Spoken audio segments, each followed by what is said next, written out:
ada pimpinan partai politik, sebut saja Ibu Megawati gitu ya. Itu dalam suatu keadaan beliau menyampaikan agar Pak Jokowi KPK dibubarkan saja gitu. Kalau melihat yang menyampaikannya Ibu Megawati, memang kalau pandangan saya pribadi, beliau konflik of interest lah.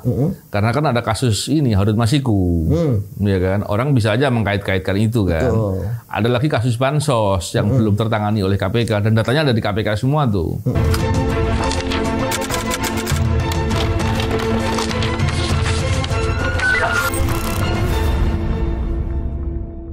Bismillahirrahmanirrahim. Assalamualaikum warahmatullahi wabarakatuh.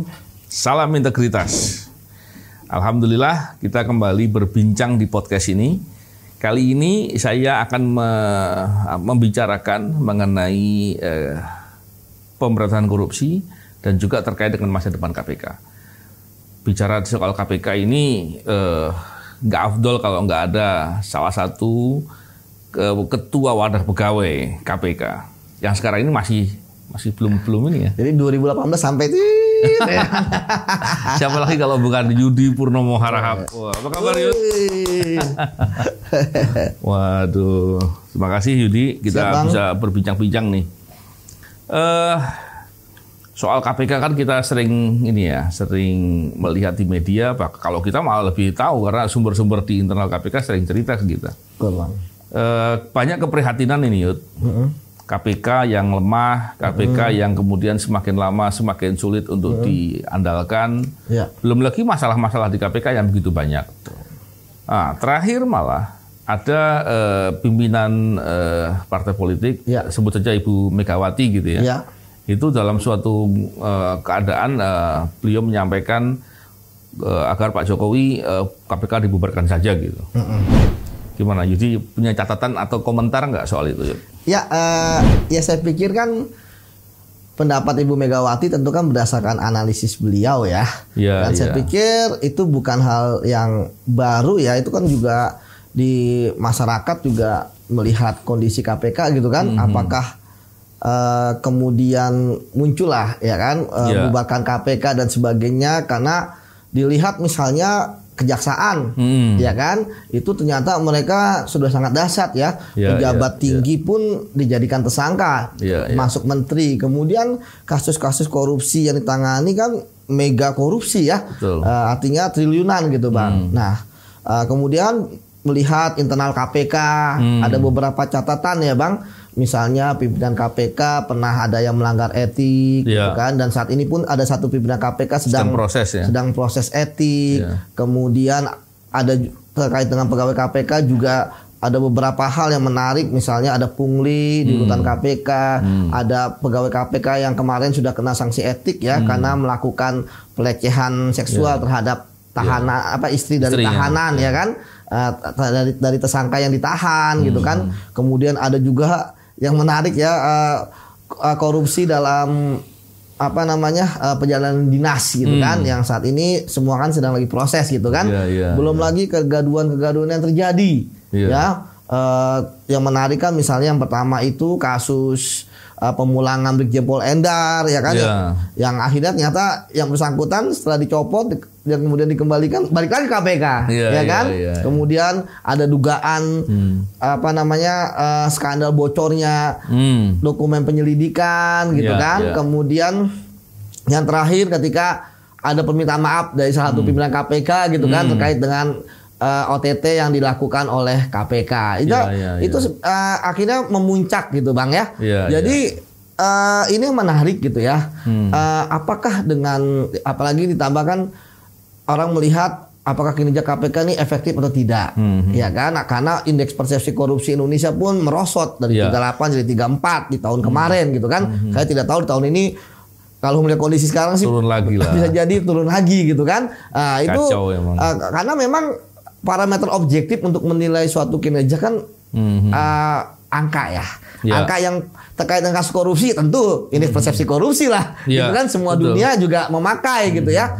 Nah, kan dari nilai dari 38 ke 34 ingat nilai poin sempurnanya 100. Ya kan? Itu Bang. Nah, tapi apakah dengan seperti ini itu KPK layak dibubarkan? Ya kan? Ya saya pikir kita berdua Bang adalah orang yang paling keras ketika mengkritik KPK ya, bukan karena misalnya kita tidak senang, tidak suka gitu kan, karena kita cinta pada KPK. Ya kita kan salah satu yang membangun KPK, itu yang pertama. Kemudian yang kedua, ya kita kan bekerja ketika itu kan pengabdian, ya kan kita ingin KPK lurus gitu kan, walaupun sekarang ada bahasa tegak lurus gitu kan, kita ingin KPK sesuai dengan aturan, kita ingin KPK yang istilahnya dipercaya publik dan sebagainya. Nah, apakah dengan kondisi seperti itu, ya KPK layak dibubarkan? Ya, saya pikir untuk misalnya KPK belum efektif memberantas korupsi, saya pikir ya kan. Tapi apakah dibubarkan? Ya tidak, gitu kan? Karena banyak ukuran yang harus dilakukan. Kita harus meninjau dari berbagai macam, Bang. Pertama historis. Ya, historis itu, Bang, lembaga seperti KPK gitu kan. Kan dulu pernah kita buat lah gitu kan. Dalam berbagai bentuk ya, dalam berbagai dasar aturan. Ya kan, dan kemudian bekerja, kemudian akhirnya dibubarkan gitu kan. Kemudian yang kedua terkait dengan regulasi. Nanti kan ketiga tugas ya. Terkait dengan regulasi kan ada 2 regulasi ya yang mendasari pendirian KPK ya. Yang pertama itu adalah Undang-Undang Tipikor, mengamankan harus membentuk KPK gitu kan. Karena dasar salah satu penegak hukum yang melaksanakan Undang-Undang Tipikor KPK ya kan. Kemudian yang kedua Undang-Undang KPK sendiri yang kemarin direvisi. Ada TAP MPR juga. Ya, TAP MPR nomor ini Bang ya. Nomor 6 apa ya?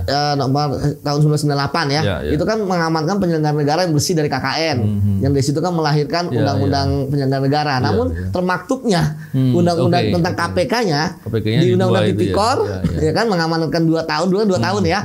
Untuk diberi ketika 99 diharapkan 2021 dah. Tapi akhirnya 2002 ya. Nggak masalah lah. KPK sudah berdiri dan kemudian Undang-Undang KPK sendiri. Nah, kemudian yang ketiga, apakah tugas-tugas KPK sudah selesai di negeri ini? Ya kan? Parah korupsinya. Ya ternyata kita melihat bahwa ternyata banyak masyarakat melihat masih banyak korupsi. Kan korupsi itu kelihatan dari pertama dari sisi faktual, ada yang ditangkepin. Yang kedua dari persepsi masyarakat. Ya, kita melihat kan di masa Orde Baru misalnya, ketika kita krisis moneter kan kita melihat bahwa ini pasti kita persepsi bahwa ini pasti ada korupsi. Sehingga kan salah satu visi reformasi adalah berantas KKN yang melahirkan KPK dan Undang-Undang Tipikor juga gitu ya, yang baru gitu setelah 371. Nah dari sini Bang ya kan lihat bahwa masa Orde Baru kan nggak ada sekelas menteri ya kan, sekelas ketua lembaga negara ya sampai ingkrah. Ya kan kasus korupsinya ya kan nggak ada, tapi kita paham ini ada korupsi sama seperti sekarang ya, ada yang kelihatan yang karena sudah ditindak, mungkin ada yang belum. Nah seperti itu. Nah saya melihat tugas-tugas KPK itu kan belum tuntas lah. Ya memang jauh dari tuntas. Jauh dari tuntas ya kan. Sekarang ini kan terjadi kan karena saya melihat kan karena faktor kepemimpinan.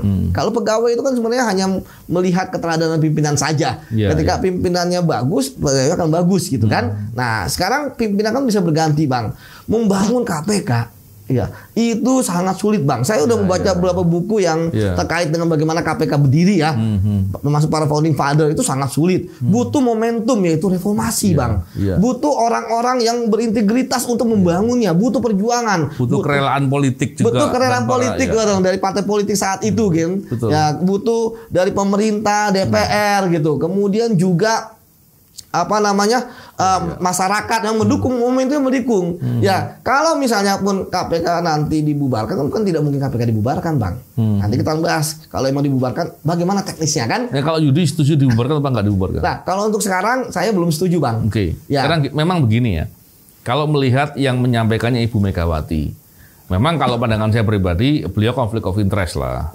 Karena kan ada kasus ini, Harun Masiku. Ya kan? Orang bisa aja mengkait-kaitkan itu kan.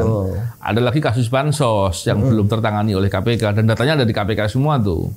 Kan orang kan mengkait-kaitkan itu. Tapi terlepas dari itu semua, melihat KPK sekarang ini, di mana praktek-praktek korupsinya di KPK nggak tertangani loh. Dan kita melihat nih, contoh, kasus suap atau pemerasan yang dilakukan oleh petugas rutan. Ya, kan itu kan bukan domainnya pegawai KPK, penyidik KPK. Ya. Kenapa? Karena levelnya bukan penyelenggara negara dan bukan penegak hukum. Tapi saya belum mendengar itu dilaporkan ke penegak hukum lain. Contohnya itu. Padahal nilainya nggak kecil kan, ada yang bilang 4 miliar, ada yang bilang 6 miliar kan. Dan itu tentunya masalah serius. Belum lagi kalau kita lihat pimpinan KPK-nya sekarang ini justru malah diduga, atau saya juga sangat yakin, sedang dalam proses perkara tidak pidana korupsi, bayangkan. Nah, ketika seperti itu, belum lagi masalah-masalah lain ya.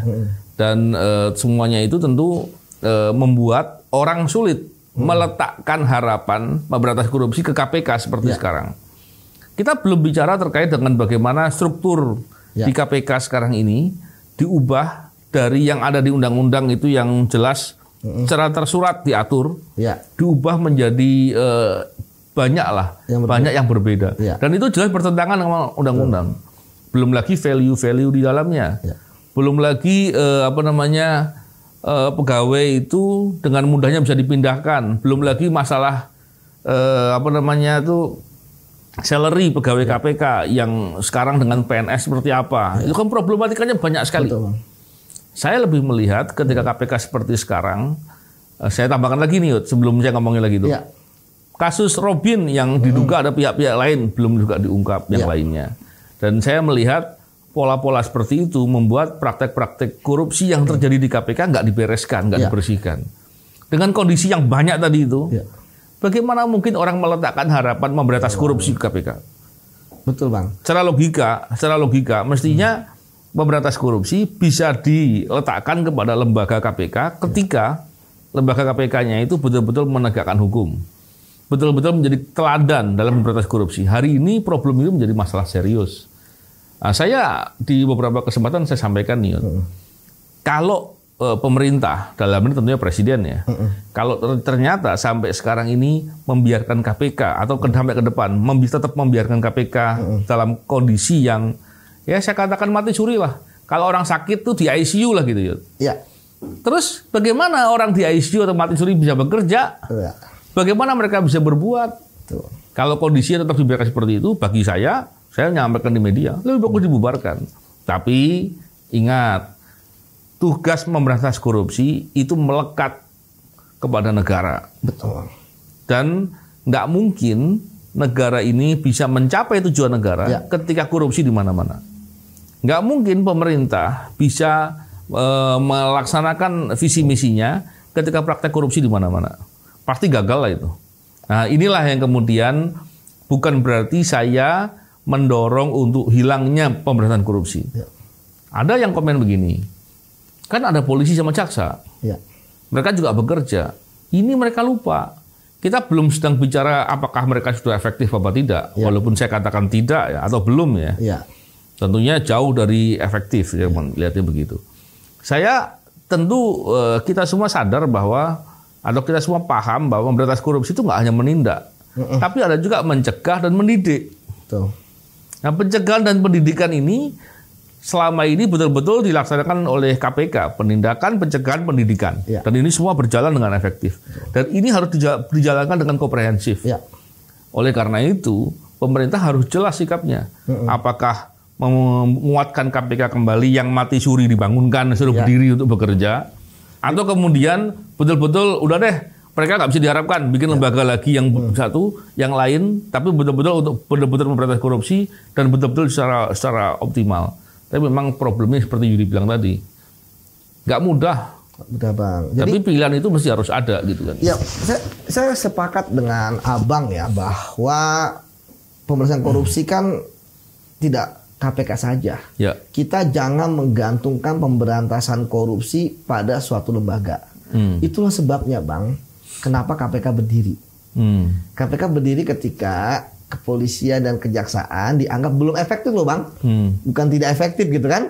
Artinya diharapkan bahwa ketika KPK sudah running gitu kan, isinya bahasa kita kalau anak-anak gamer bisa digendong lah. Ya kan? Sehingga kejaksaan dan kepolisian sudah akan kemudian ikut lah dalam upaya pemberantasan korupsi negeri kita. Nah, itu sebabnya ya kenapa KPK kan diberikan kewenangan untuk dua hal yang sangat penting terkait dengan institusi lain, yaitu koordinasi dan supervisi. Dan supervisi. Ya, betul sekali. Koordinasi itu terkait dengan bahwa KPK melakukan koordinasi terhadap pemberantasan korupsi di Indonesia. Ya, sehingga kemudian mereka memantau, supervisi. Betul. Sehingga ketika tugas itu sudah selesai, Bang, ya, kepolisian dan kejaksaan sudah bagus, ya kan? Ya, akhirnya kan tentu KPK bisa dievaluasi. Nah, itulah sebabnya, Bang, bahwa tadi saya katakan bahwa KPK kan juga kan sebuah lembaga, Bang. Tadi saya katakan kepada Abang kan di bawah undang-undang. Ya, nggak tabu untuk dibubarkan, dilemahkan saja bisa dengan revisi undang-undang KPK gitu kan, apalagi dibubarkan, ya kan? Nah, sekarang tentu untuk pembubaran kan butuh, Bang, alasan subjektif, ya kan? Alasan objektif, ya kan? Kalau alasan subjektif sudah ada lah, itu sudah ada gitu kan di masyarakat bagaimana kondisi internal KPK gitu kan, kemudian kinerja KPK gitu kan. Sekarang kan butuh alasan objektifnya nih. Nah, alasan objektif kan tentu kita bermain dengan angka, Bang. Ya kan? Tadi saya katakan, apakah evaluasinya ada indeks persepsi korupsi gitu kan? Apakah yang lainnya? Karena Bang, untuk membubarkan KPK begini caranya gitu ya, bahwa pertama, ya tentu dengan undang-undang juga, ya kan? Nah, artinya nggak bisa salah satu inisiatif, apakah presiden atau DPR gitu kan, itu semua harus berkumpul. Dan DPR ini juga tentu kan juga tidak bisa hanya satu partai, tiga partai. Itu buat kesepakatan gitu kan, bahwa kita memang ketika ingin bubar ya harus rame-rame gitu kan. Dibikinlah misalnya apakah merevisi undang-undang KPK yang sekarang, atau kemudian merevisi undang-undang Tipikor, ya kan, saya pikir harus dua-duanya, atau kemudian membuat misalnya suatu undang-undang baru gitu ya, terkait dengan itu, bahwa kemudian karena ada permasalahan teknis, Bang. Oke lah, sudah ada bahwa KPK dibubarkan. Tapi kan tentu ada peralihan, Bang. Ingat loh, peralihan ini KPK ini kan semua ya tentang korupsi pasti KPK.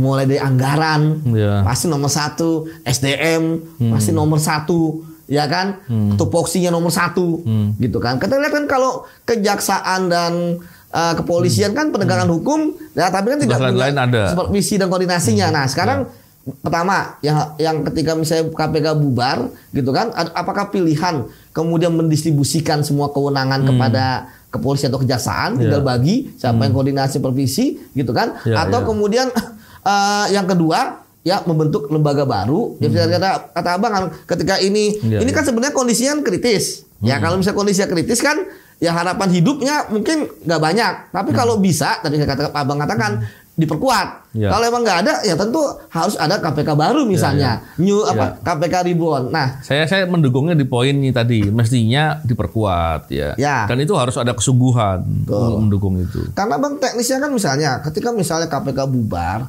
pertama SDM-nya mau di mana?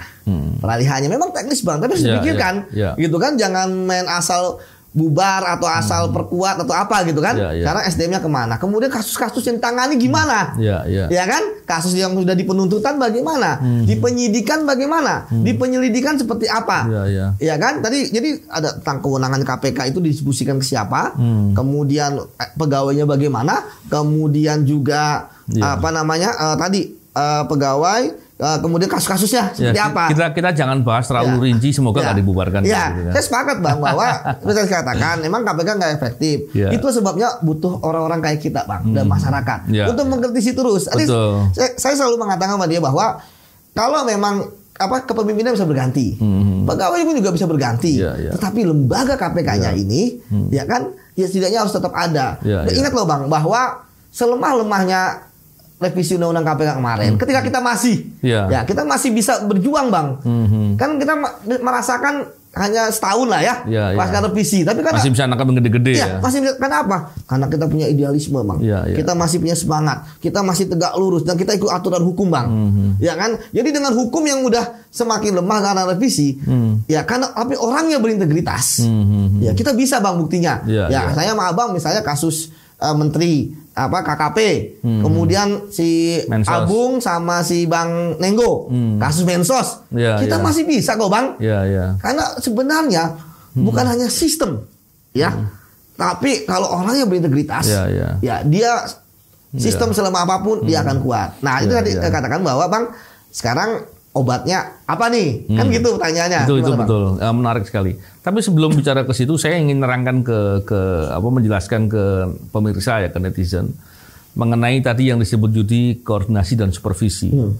Jadi dalam kewenangan koordinasi dan supervisi itu KPK itu didorong untuk memantau kegiatan pemberantasan korupsi yang dilakukan oleh semua kementerian dan lembaga.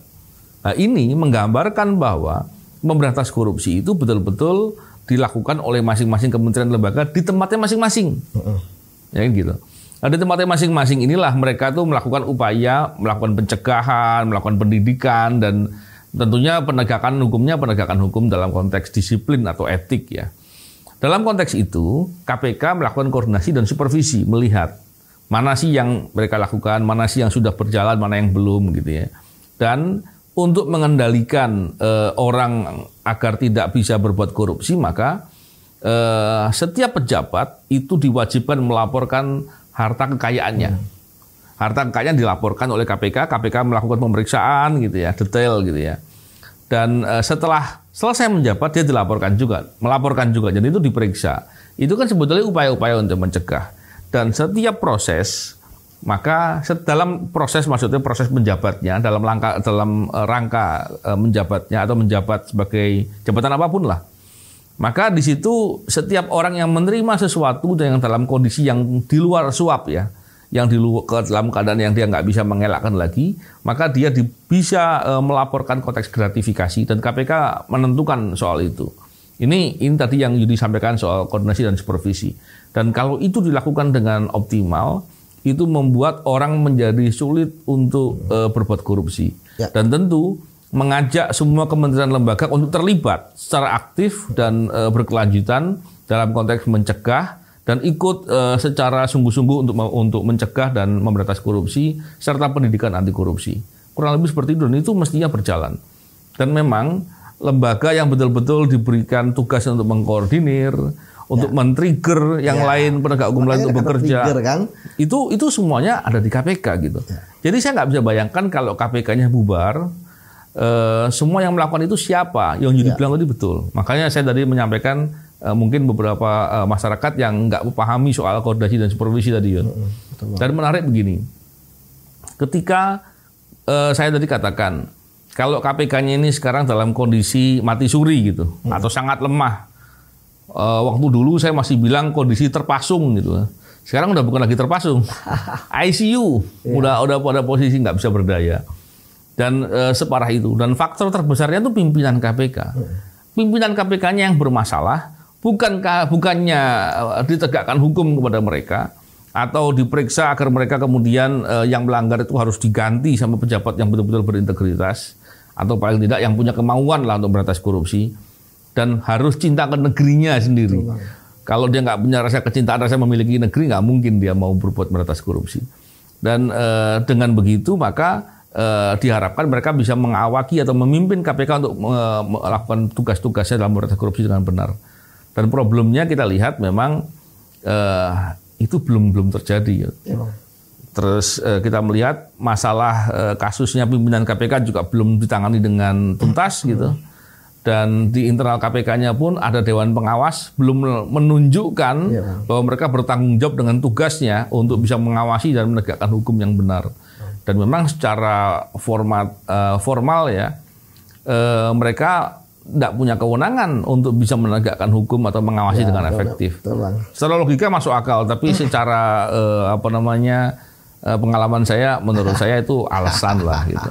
Nah, menurut Yudi sekarang gini, kalau pemerintah yang kita harapkan untuk bisa mendorong KPK bekerja benar, terus membangunkan KPK yang mati suri untuk bisa berdiri, hidup lagi dan bekerja benar sebagaimana yang kita harapkan semua. Tentu masyarakat Indonesia juga begitu. Apa yang mesti dilakukan oleh pemerintah? Menurut Yudi nih, Yudi ketua wadah pegawai mestinya tahu. Ya. Kalau menurut saya, ya meningkatkan tadi kinerja kepolisian dan kejaksaan. Enggak, KPK-nya dong, KPK-nya ya, bangunkan. Kan ke situ dulu Bang. Okay. Meningkatkan kinerja kepolisian dan kejaksaan. Okay. Ya kan? Sehingga ketika kinerja kepolisian dan kejaksaan ya, sudah sehat gitu kan, bagus gitu kan, mereka berhasil menangani banyak kasus korupsi gitu kan sebagainya, ya kita coba lihat KPK tergerak nggak? Kan gitu. Ada kan dorongan eksternal dulu bang. Ya kan? Tapi terlalu lama dong itu. Terlalu lama. Oke. Kalau tapi saya itu. Apalagi masa presiden tinggal kurang lebih setahun gitu 2 bulan lah ya. Karena memang kalau saya lihat dosis atau imun yang bisa dilakukan itu harapannya kan ketika terjadi pergantian pimpinan kemarin. Ya kan? Ini diperpanjang ini kan? Malah diperpanjang gitu bang. Ya berarti harapan tidak. Karena kan memang ya walaupun kita tidak setuju gitu ya, tapi kan sudah jadi putusan MK. Mau nggak mau kita sebagai masyarakat gitu kan, ya harus menghormati gitu bang ya. Nah sekarang ya ketika yang bisa dilakukan adalah emang ketika ada pimpinan KPK yang terkena kasus, ya segera dituntaskan kasusnya. Jangan digantung-gantung ya. Ya jangan ditunda gitu kan. Kemudian yang kedua, kasus-kasus di internal KPK, ya kan, segera dituntaskan. Ya kan, entah itu misalnya pelecehan kepada istri tahanan itu kan pidana, ya kan, betul. Harusnya dilaporkan kepada polisian, gitu kan. Saya nggak tahu apakah sudah lapor atau tidak. Saya yakin belum. Tapi saya pernah dengar katanya itu akan dilaporkan, sudah ada akan ya. Saya nggak tahu. Belum. Padahal itu terjadinya itu kan proses sekitar bulan Desember tahun lalu.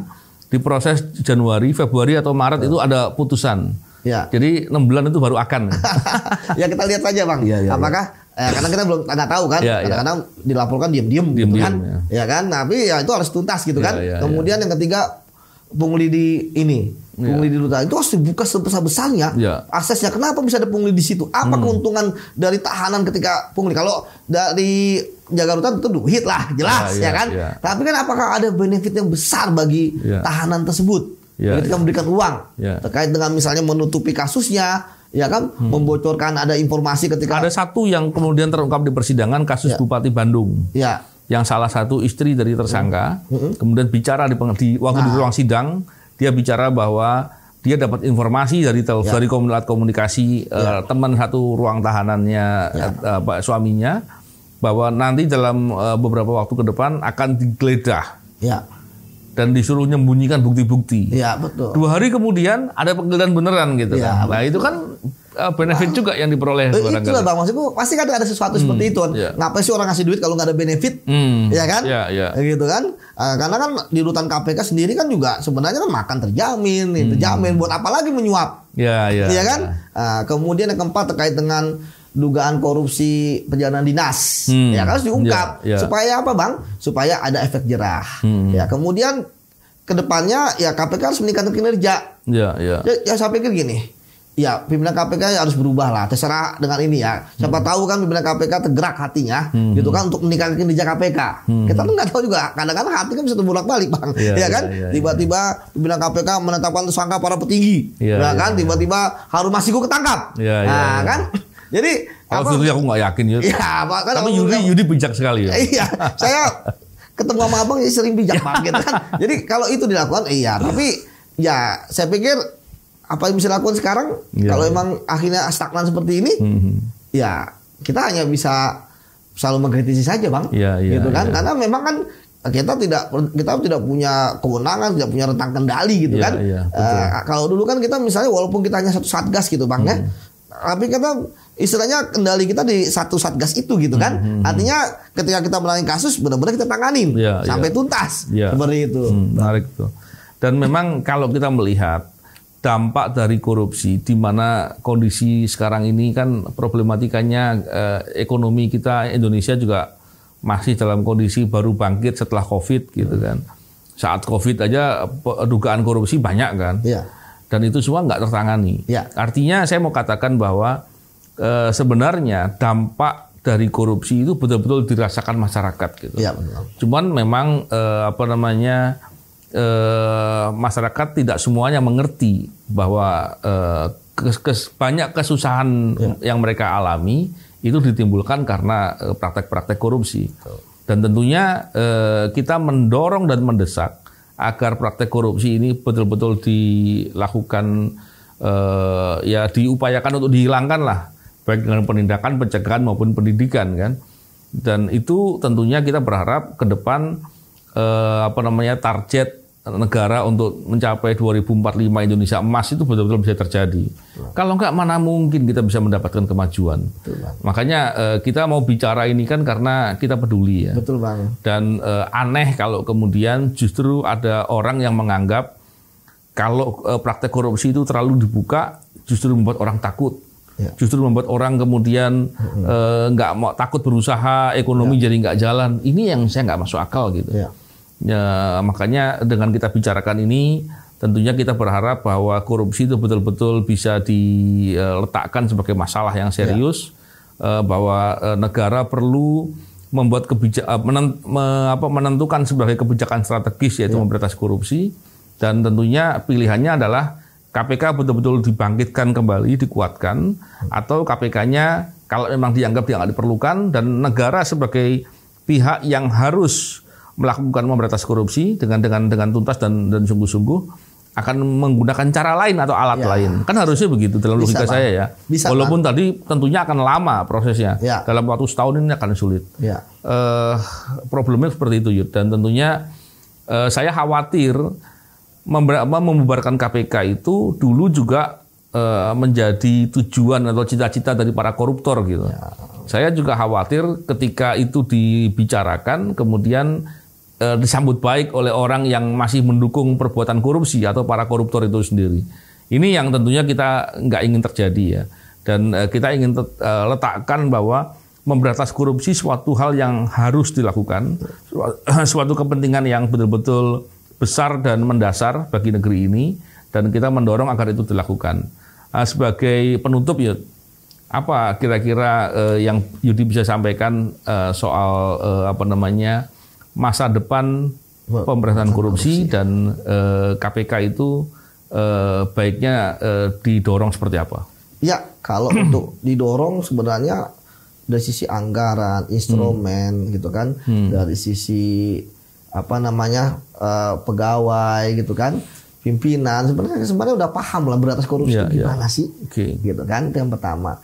Kemudian yang kedua, Bang, bahwa hal yang penting adalah ketika misalnya saya belum setuju KPK dibubarkan saat ini gitu kan, karena kan saya lihat ya walaupun belum sekelas masa lalu gitu ya, menteri dan sebagainya, setidaknya kan ada yang sedang ditangani lah gitu kan. Nah yang ketiga tadi saya sepakat sama Abang gitu ya, kita ya harus dirumuskan dulu nih, jangan terburu-buru nih ya kan, membubarkan KPK. Tadi saya katakan ya tentu harus banyak analisisnya, kan, nggak bisa termeta. Tapi yang keempat adalah sekali lagi saya sepakat dengan Abang, memberantas korupsi kan bisa dilakukan bukan hanya KPK kan. KPK kan instrumen. Ya KPK didirikan instrumen. Ya kan? Kalau misalnya KPK memang harus ada kan dari 1945 ketika kita mereka sudah didirikan gitu kan KPK. Tapi KPK didirikan ketika kebutuhan pasca reformasi, Bang. Nah, dan apakah nanti misalnya KPK berubah menjadi apa? Saya pikir itu hanya cover. Ya kan, yang penting saya sepakat sama Abang lagi, saya sepakat lagi sama Abang gitu kan, berapa kali saya sepakat sama Abang gitu kan. Yang penting adalah pemberantasan korupsinya ini gitu. Benar. Nah, yang penting bagi kita adalah korupsi itu diberantas supaya apa? Supaya pelakunya punya efek jerah, ditindak, kemudian pemulihan aset gitu kan. Yang ketiga ya, bahwa pemberantasan korupsi harus lanjut supaya koruptor tidak tertawa bahagia karena tidak ditangkap. Seperti itu. Ya, oke. Menarik sekali Yudi. Tentunya diskusi ini menarik sekali, dan saya ingin menyampaikan juga kepada masyarakat agar kita harus selalu mendorong agar pemberantasan korupsi itu bisa berjalan dengan benar. Soal ada masalah dan lain-lain, ya memang akan selalu begitu. Dan ide untuk membubarkan KPK tanpa didukung dengan komitmen memberantas korupsi yang benar, itu justru malah bisa dimanfaatkan oleh para koruptor atau para pendukung perbuatan korupsi sebagai hal yang menyenangkan buat mereka.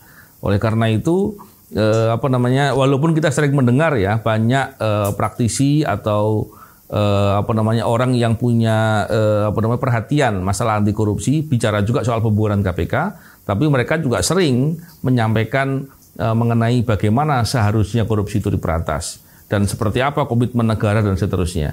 Jadi bukan berarti dibubarkan untuk tidak ada lagi, tapi dibubarkan untuk diganti yang lebih kuat tentunya. Jadi kita semua prihatin dengan kondisi KPK dan kita berharap pilihan yang paling masuk akal dan cepat adalah negara atau pemerintah atau ini presiden jangan membiarkan KPK-nya kemudian lemah, mati suri, tidak bisa berbuat apa-apa, justru malah menjadi masalah dalam perbuatan korupsi. Tapi bagaimana caranya dipaksa KPK-nya diberikan tugas yang benar-benar agar memberantas korupsi dengan sungguh-sungguh, karena ini kepentingan kita semua, kepentingan pemerintah dan tentunya kepentingan negara. Baik, terima kasih Yudi. Siap, Bang. Semoga kita bisa ngobrol lagi nanti lain waktu. Salam integritas. Assalamualaikum warahmatullahi wabarakatuh.